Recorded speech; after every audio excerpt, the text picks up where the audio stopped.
Hello and welcome to Reinventing Nerds. I have a special guest today who's somebody that I've been a colleague with and in various ways, and we can talk about that if we like. Brian Dersch is the president and CEO of Dersch Design and Engineering.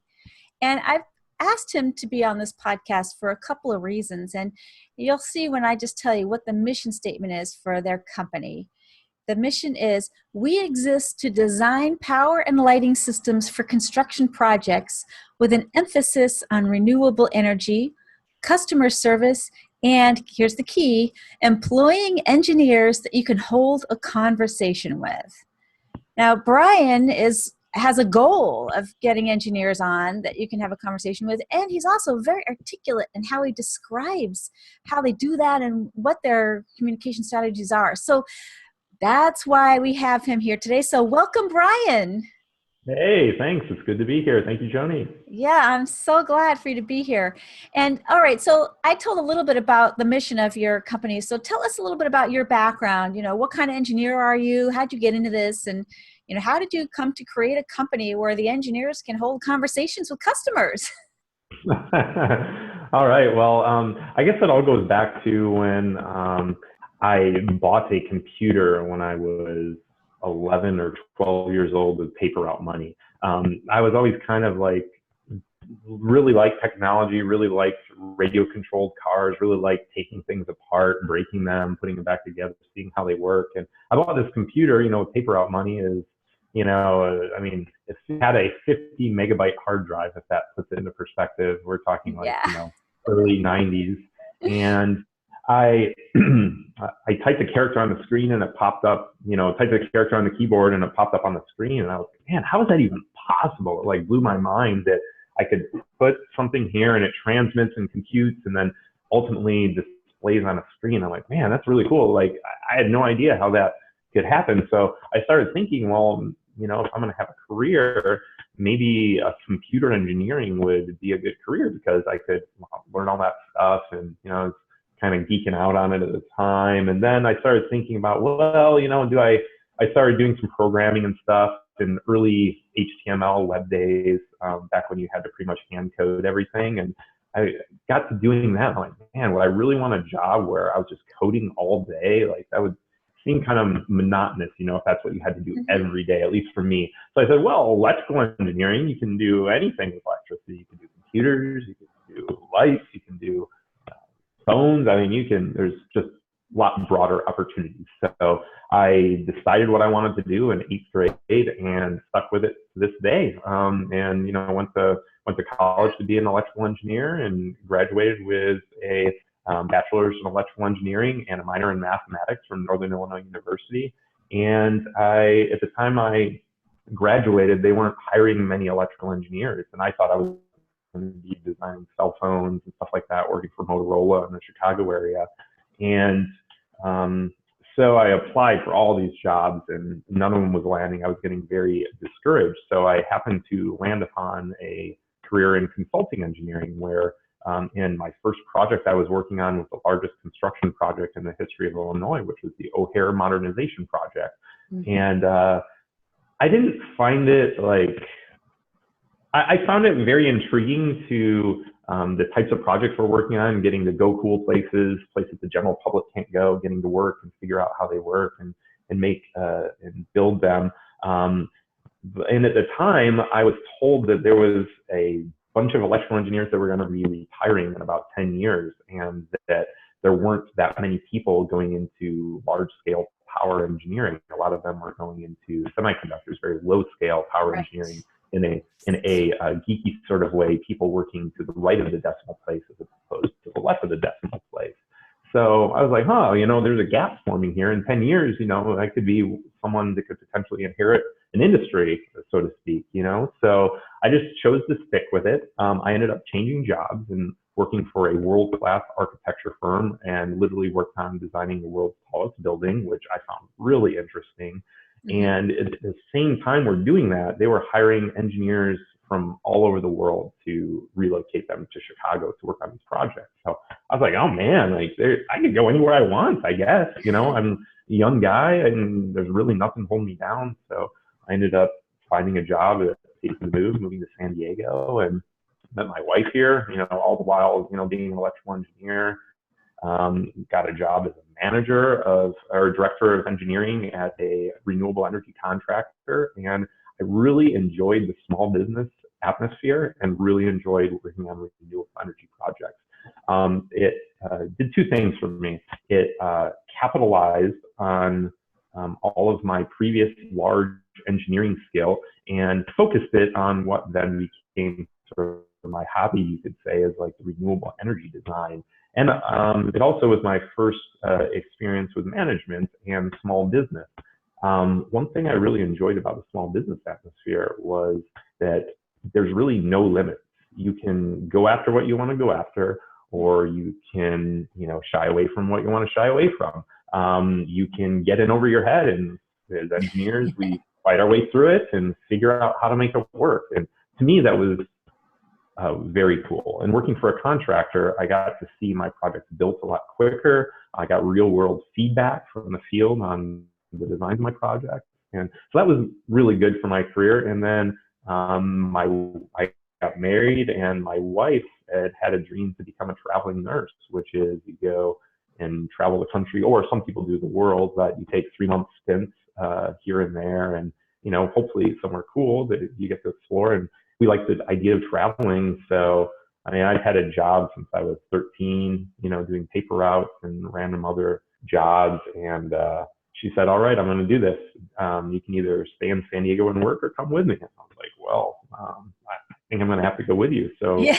for the first time since I was like 13, I quit my job and had nothing. And my employer at the time thought that it was such a cool opportunity. They were very supportive, which I was thrilled about.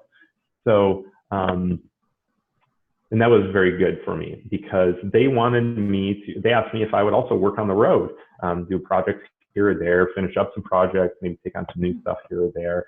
So I ended up, taking on some odds and ends projects, just working from a laptop.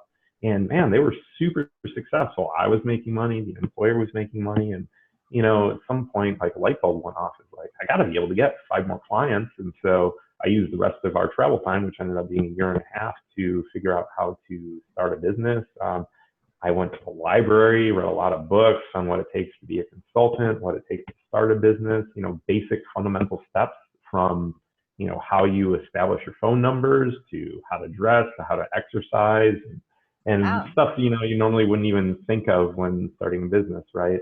But I read up on like all the fundamentals, and then I took a, accounting class at a community college. And, somewhere during school, I realized there was another light bulb moment where I realized that I could really do anything that I put my mind to. But it has to be interesting to me. Otherwise I get bored with it. So I was like, well, as long as the business side is interesting to me, I should be able to make it work. So I drafted a very rough marketing plan and, moved back to San Diego after the traveling was done, and just hit the ground running, trying to market my business, which was, still with one customer, my original employer. And so I got no business from where I thought I was going to get business. And I got great business from other places that I had no idea that was going to business. I was going to get business. At first, it seemed random, but then I realized that the way I was approaching it, I was just really putting myself out there. I was establishing a very firm foundation of the business. I was out mingling, meeting people. And at first, like where I got business seemed random, but then I realized all along I was just increasing my probability of success by doing all of these legwork and foundation business and just constant dedication to trying to build a business and find work and establish myself. And, it takes a while to see the gratification from that, but eventually, all the hard work and dedication does pay off. And it's a quote from Arnold Palmer. It says, the more I practice, the luckier I get. And that's really how I feel. I feel like I'm doing everything to increase the odds in the favor of success by the way I'm going about establishing the business. And, I'm an engineer first. So I think my approach to starting the business was on an engineering perspective, right? You gather the facts, you make decisions, you figure out an execution plan, you execute. But I was a business person second. So a lot of the business decisions I had to make, a lot of the clients I took on, a lot of the negotiations, projects, positioning the business for success. That was sort of just learned by trial and error. And I made the decision very early on that I was not going to associate with bottom feeder type clients, because if you do that, then you're just left fishing from the bottom, and it's not a good place to be. There's always somebody out there with a lower self-esteem than you. So I feel like you have to position yourself high and continually elevate your clients, continually elevate your skills and experience, continually elevate your team and your business to continue to set yourself up for success. That was a little bit of a monologue there, but I hope it gives you a good sense of my, philosophy and how I started the business and how I'm chasing it, and has seen some success. Yeah, I think that's great, Brian, that you were willing to share so much about your past, starting from when you were 11 years old, and that first of all, you had this interest and this passion about engineering from such a young age, and you knew what you wanted to do, and you stuck with it the whole time. But I also am hearing in this story so many varied experiences. You had a variety of different opportunities to try out engineering in different capacities, and even traveling for a year and a half, and doing contract work, and then now doing business. I mean, you've had to learn the business skills. So, throughout all of this, I'd love for you to be able to share with our listeners and viewers some of the people strategies that you've gained along the way, and how, maybe what came naturally to you and what you've had to work on. So as you've sort of gotten to the point where you are now, and being an engineer and contracting with clients, let's start with that. What kind of people skills do you use, and have you had to develop? Okay. So initially in high school, in health class, they had us do an art project. One of my friends from high school, Rachel, she always brings up this thing that she thought was so funny, because, I was still in my shell. I'm new student in high school. I was very shy. I was scared to approach girls, and, inherently I'm an extrovert, but I felt introverted at that point in time. And I put together this art project for my health class, and you were supposed to put like pieces of paper and whatever art project that were adjectives that describe you. And I put in like shy and all this other stuff that I'm clearly not, right? But that was my perception of myself back then. And so one thing that helped me break out of that shell was I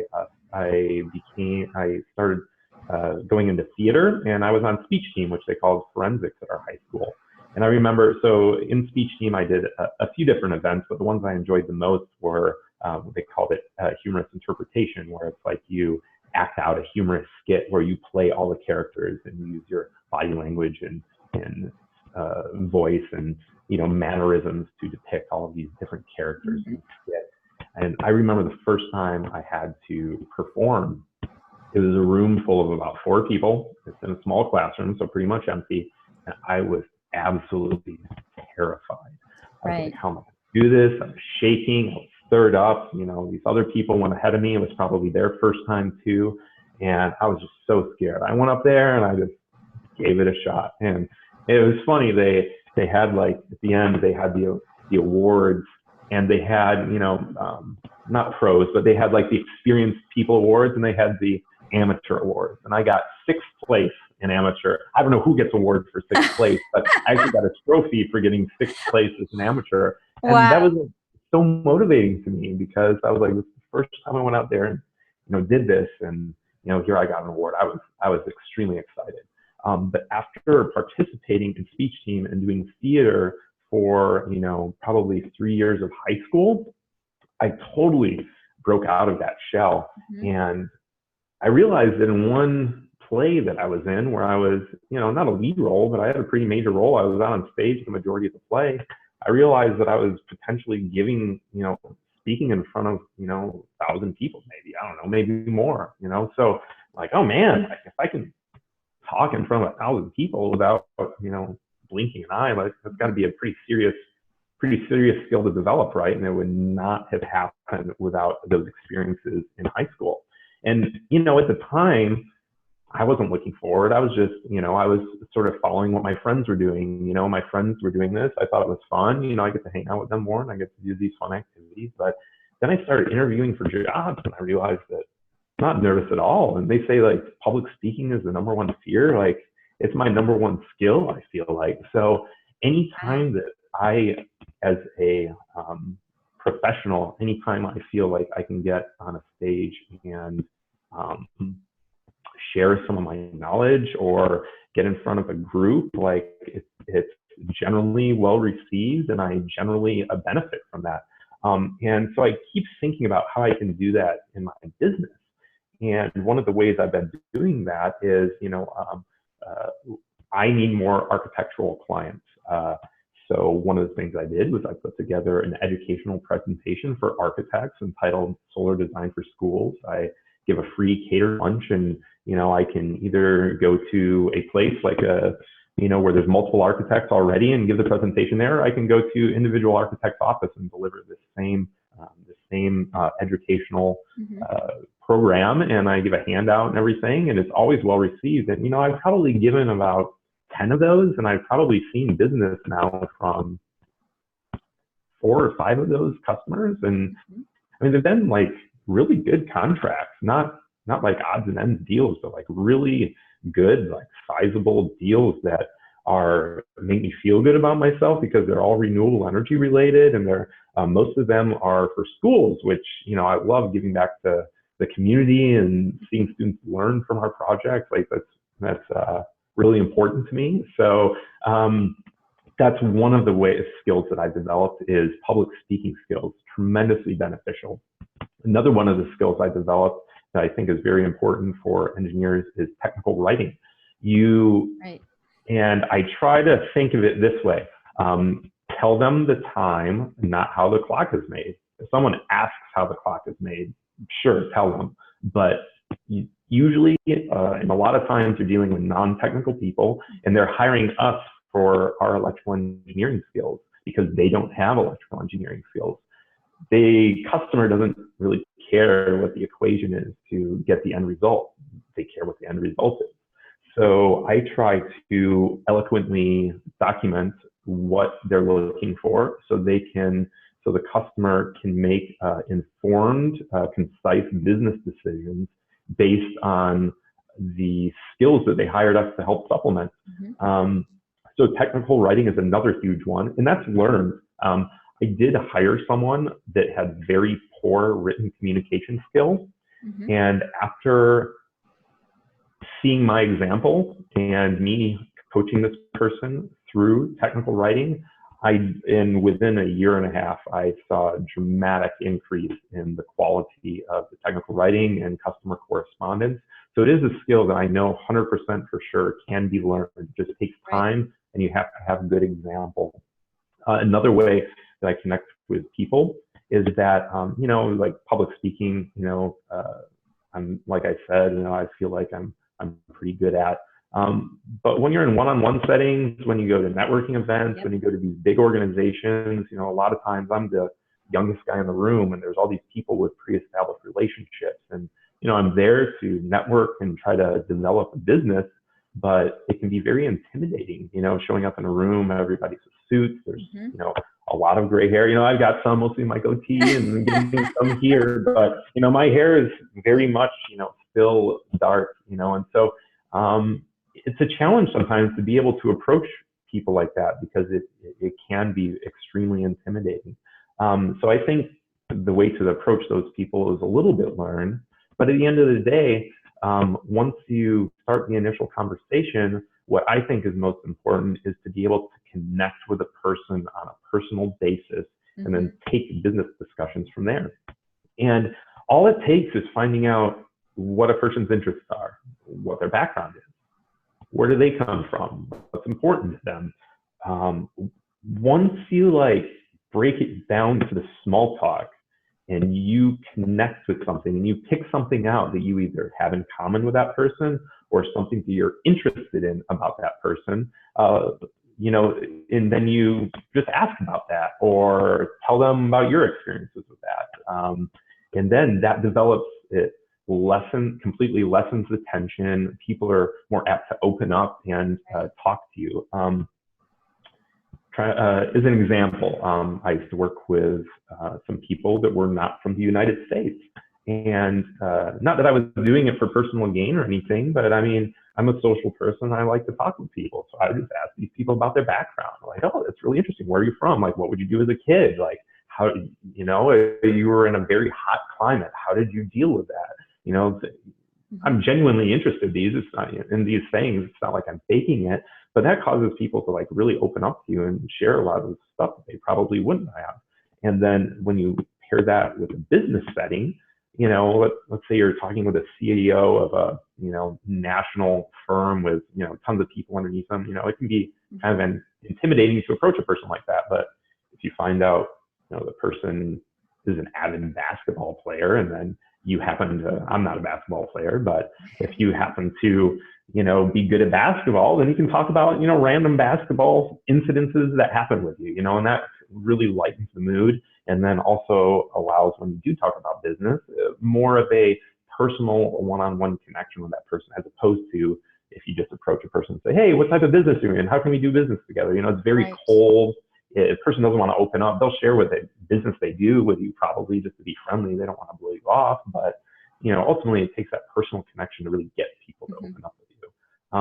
And also, just where I've been and where I've come is interesting to a lot of people. So I met someone recently at one of these events where it was my first time attending one of these events. All these people know each other, and I approached this group of people, and one person asked me what I did and told them I founded the company 5 years ago, or, we're electrical engineers. And he's like, oh, we should talk. Like, I've got this contract and we really need an electrical engineer. But I had the personal interaction with him first if I didn't have that personal interaction first, I might not have been interested in who I was, where I came from, or be interested in talking to me more about doing business. So, well, let me ask you something, Brian, because I love it what you're saying about this personal interaction, and that's what I preach so often.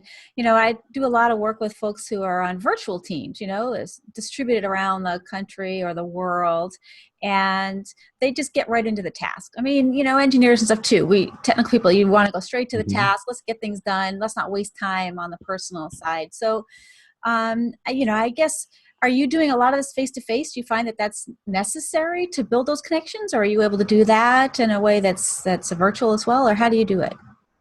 Are you speaking with customers or my internal team? Because we do have virtual customers and virtual teams here. Well, maybe you could talk to a little bit of both, I guess. Right. Yeah. So let's start with the internal team. So I do have a remote employee working out of Chicago, but I've known this person for a number of years. Yeah, big difference. Former coworker, friend. So we do have that interaction, right? So there's a little previous history there, so I'm not going into it completely cold.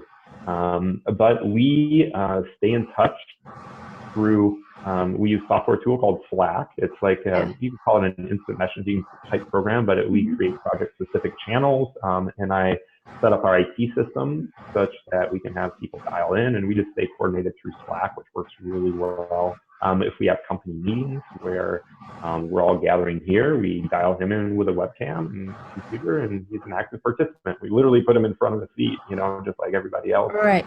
An active participant in the meeting.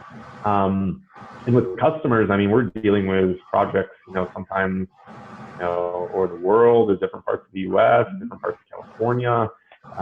So a lot of times those projects have to be handled remotely. So some of them have software tools that we keep in touch. Email is always really good.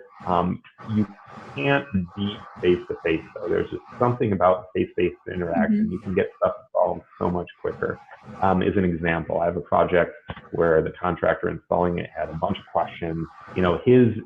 I think internally he thought the project was screwed up or something. So like, hey, we need to hash this out. We tried to get on the phone to discuss it. It just, without being there and seeing it in the personal interaction, there just wasn't a lot accomplished. So we show up at the site. First things we say is like, hey, nothing screwed up. If there is, we're going to fix it, and we'll work with you guys to figure out the best solution possible. Once you say that, like, all the tensions are eased, and you figure out like the pain point the person's having, and you figure out the quickest way to solve it. And then you just listen to them and figure out what's the easiest way to going about solving it. And if it involves a little work on your end, you just do what it takes to get it done and get the customer satisfied. So virtually, sometimes it can be a challenge to solve those types of issues. But I think going into it with the attitude that you're there to help someone through it, and just not that there's a problem, don't present a problem, right? If you're going to present a problem, make sure you have a solution, or at least an approach to go about achieving it. Right. Well, I'm curious about, you're talking about the customers and they come in saying there's a problem. What kind of, if you could give advice to the customers out there, maybe not specific ones, but what would you recommend that they would do to improve their communication with, say, an engineering firm like yours? Just be open to ideas. We had a case recently where the customer thought the design we chose was an expensive way to go about it. And this particular customer is very cost conscious. Nothing wrong with that. I mean, if projects aren't be able to be sold and built for a certain cost, no work would get done, right? So I had to explain to this person why we chose the way we did, why we thought what they refer to as the expensive approach wasn't necessarily that expensive, because I illustrated to them a bunch of other risks that they were not seeing. Mm-hmm. And I just don't think they had firm grasp of what the pitfalls of their cheaper alternative was. And once I explained to this person in calm terms how we went about designing it, how we evaluated all the options, how we hear what they're saying, we understand their concerns, and ultimately, like, we thought about all this, and we still feel that this is the best way for these reasons. There's all these risks, and with risks, there's money, right? So I explained to them how taking a different approach that maybe costs a little more on the front end, not completely, but dramatically reduce the risk and coordination in the project. And we'll see where it goes. But after we had that conversation, I just tried to explain that to them in clear terms that a layman could understand. I feel like they felt a lot more comfortable with it. And, they went forward saying, okay, well, we're going to evaluate this option knowing what you said now, and, and go forward. This is a situation where, tell them the time, not how the clock is made. This is a situation where we had to dive into how the clock was made.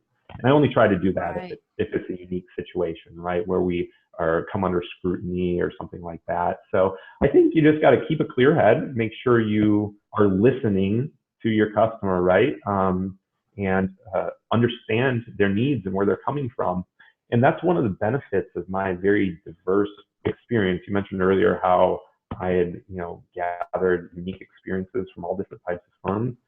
Part of it is you've got to really understand the motivation behind your customer, what drives them. What drives one customer might be completely different than another customer. One customer might be 100% only focused on the fixed, hard, front end cost of a project, because maybe they just hand it off at the end of it and they wipe their hands clean, and that's the end of their involvement in the project. Where another customer is more concerned about the operations and maintenance of the project, and they would be willing to spend a little more money on the front end to make it a little easier on the back end. So, it's all those, understanding those motivations behind all the various different types of customers and the way the projects form is really important to being able to speak to these customers and help them understand and approach the project from their perspective.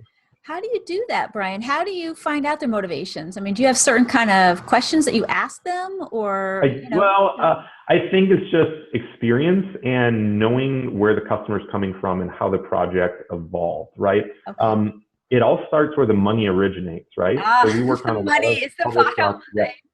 So if you follow the money, you can follow the motivation. So just to give you an example, a private industry project is usually, let's say it's a developer or owner. A developer or owner is going to be very conscious about the ongoing operations and maintenance in their project. But a developer or owner may not be very savvy in engineering, so they may not value the actual engineering effort and sophistication as much as a like government entity that has taxpayer-backed money that they need to answer to, right? So some people may be less apt to pay more money for engineering because they don't see the value in it. And that goes back to like my theory of like picking good customers, right? We try to go for customers that want our service, not customers that need our service, because the people that need your service usually don't value it because it's a necessity. It's a checkbox that they have to check off. Okay, and electrical engineer checks. Whereas a customer that wants your service is bringing you in because they know you can save them money and you can service them and help them. And those people, you're able to, as long as you can pitch a reasonable value proposition, those people are willing to pay more money for your service. It's all about perceived value, and you sort of have to be a chameleon when it comes to the value, right? You have to see what the value, what values the customer is looking at. So I talked about the private industry and how, you know, if it's an owner-driven project, a lot of times they're concerned about the ongoing operations and maintenance more so than the first cost. Whereas, let's say it's a taxpayer-funded project for a school, and the project gets developed by a developer. They see some bond money come out. The developer can see that bond money, and then certain developers approach it from different perspectives. So some of them want to get in there and they want to make as much money as they possibly can off that bond money. Others want to do a good job and make a reasonable profit, and with the idea of being repeat business or maybe some other motivations, right? So, you know, you follow the money down the trail. It goes, you know, from the taxpayers through a school district, gets awarded to a large contractor that then is in charge, might be in charge of engaging an engineering team to do that. In some of the ways those projects are developed, those contractors, you know, they sort of, you know, if it's after the contract is done, sometimes the financier takes it over, and the financier is then responsible for ongoing operations and maintenance.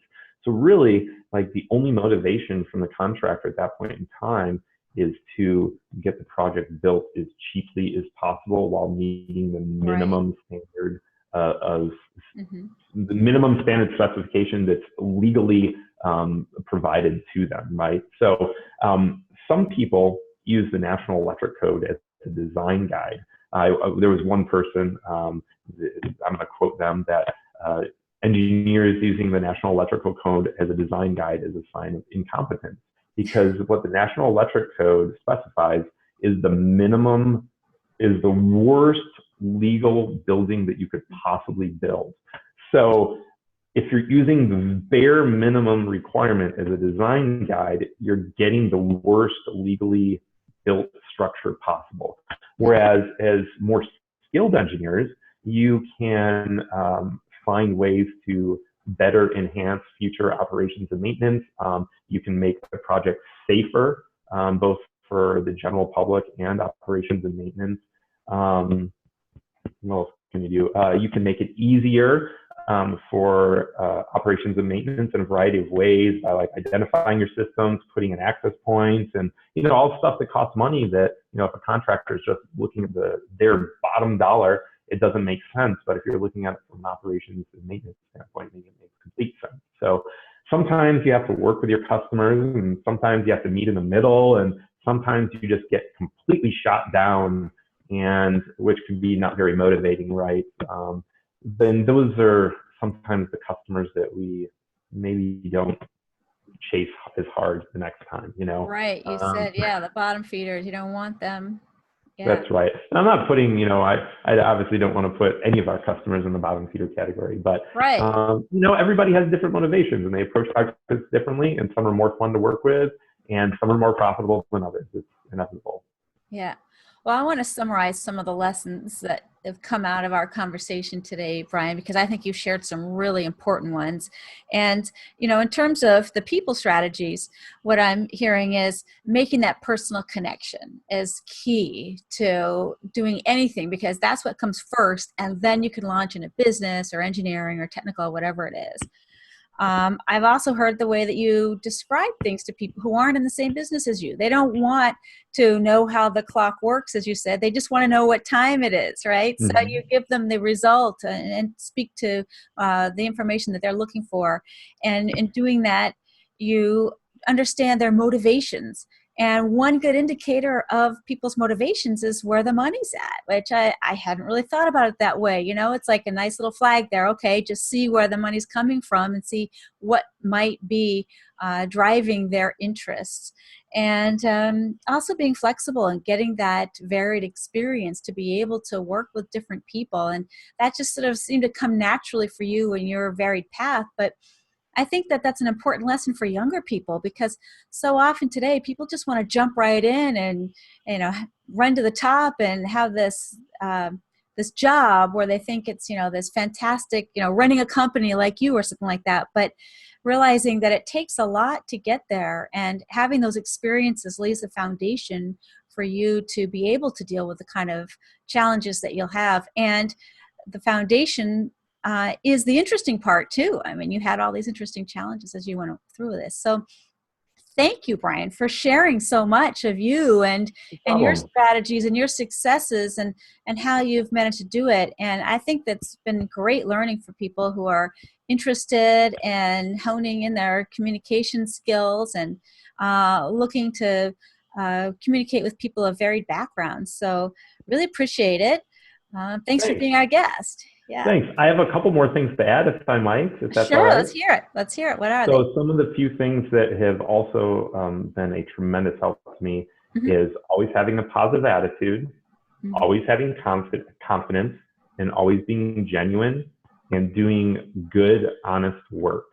I Wow. think all of those things are super important skills to have, and they're very easy to pick out if you don't have them. And not having any of those one things can immediately disqualify you from getting and doing business, initial business or future business. So I think all of that stuff, being genuine, positive attitude, confidence, and doing good, honest work are super important as well. Equally as important as making the initial connection, because the initial connection is pointless if you can't follow up with anything Right. else.